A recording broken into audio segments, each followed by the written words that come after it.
Reviews are in on the new trade deal announced with the European Union. The Financial Times says the deal marks a victory for Trump. Is this a fantastic deal then struck by Donald Trump? Absolutely a victory on behalf of the Trump administration. Isabel, the bottom line is this is the biggest trade deal in President Trump's effort to effectively reshape the global trading order. On this deal, the European Union, this is a big win for the U.S. The bigger picture is that Trump is still very much pursuing his longer-term goal of achieving what he perceives to be fairness for America. It's a triumph of a lot of things. Certainly, the president ought to take a victory lap. I think it ends up being good for the European Union. It's a blow against the conventional wisdom.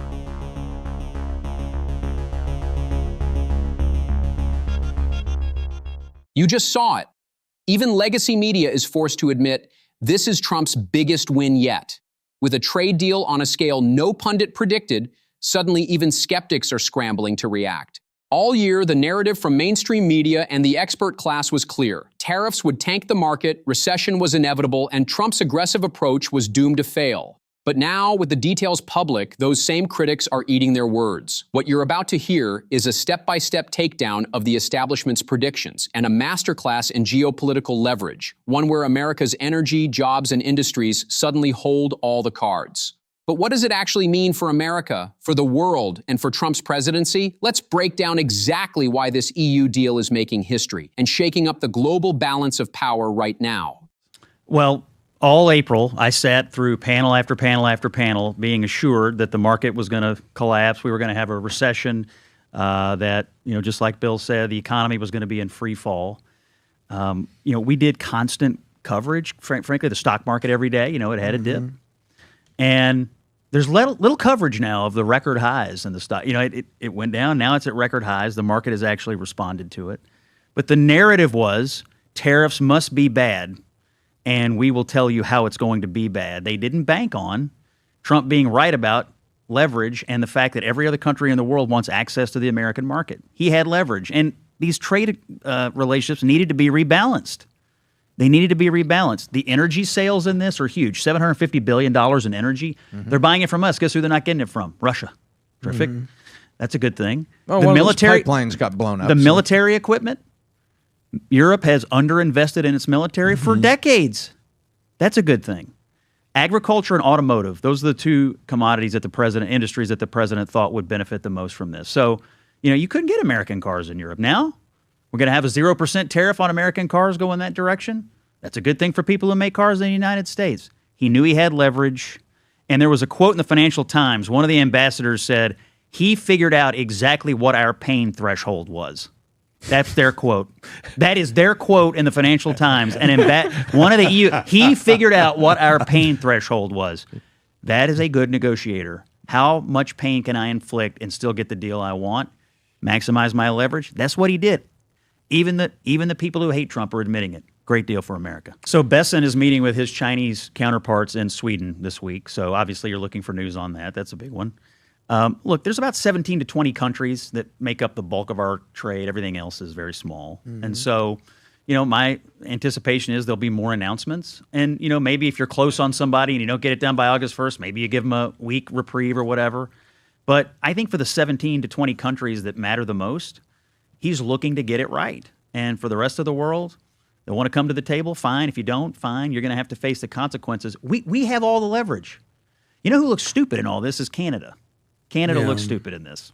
All these other countries that's just what Canada does. They're cutting deals. We're doing deals with the EU. We're doing things all over the world at this point, and Canada feels left out to me right now. They need to reevaluate their position. We mean more to them than they mean to us. Oh, yeah. And I think when they see things like the EU deal and maybe we finish up the negotiations with China, maybe they're going to rethink their position. I think they're acting out of emotion and not out of the realization that we mean more to them than they mean to us. With the EU deal dominating headlines, everyone is asking, how does this moment stack up against the promises Trump made on the campaign trail? Is this just a one-off win, or is it proof his long-term plan is actually working? The question, what grade does Trump deserve now nearly 200 days into this presidency, gets straight to the heart of that debate. Here's how Scott Jennings, a veteran analyst, sees the full scorecard. At the 100-day mark, I was at an I, which was incomplete for the reason that you mentioned. So the results of things hadn't yet occurred. Now, I was at an A+ on immigration, because at that point we already knew the border was effectively closed, and we knew that was working. I was also at an A on his engagement in foreign affairs. I could see where he was headed in trying to settle these issues. But on the economic stuff, it had just happened. Yeah. It had just happened. They had not passed the big, beautiful bill, but it was in negotiation. The tariffs had just been announced. Now look where we are. The tax cuts are permanent. We have generational welfare reform. We have deals being cut. The market has responded. Countries are investing in the United States. I mean, in my home state of Kentucky, GE announced they're bringing 800 jobs back to Kentucky. Why? Because the CEO said, well, the current tariff environment makes it so we can reshore 800 jobs back to our plant in Kentucky. So it's clearly working. I voted for all this. This is what I voted for. This is what I voted for. The only thing that I wish they had done better in the first 6 months is a better PR effort on the Doge situation. I like what they're doing, which is going around and finding objectively stupid things and cutting it. And the rescissions package that they passed was a good thing. They need more. I wish there had been better PR around that, but the principles and impulses are correct. So I'm at an A+. This is what I voted for. I voted for this. I wanted this. Most Republicans, his numbers among Republicans are over 90%. Nobody that voted for this as a Republican is unhappy with it. Scott doesn't hold back. From the border to foreign policy to reshoring American manufacturing, he lays out why, for millions of voters, this deal isn't just numbers on a spreadsheet. It's the fulfillment of exactly what they voted for. And with Republican support at record highs and results on the ground, new jobs, new investments, new global respect, even former critics are shifting their tune. But as Scott notes, if Trump's team wants lasting political momentum, PR and messaging still matter. The takeaway, in a world hungry for decisive leadership, those who deliver and aren't afraid to shake the system just might keep rewriting the rules.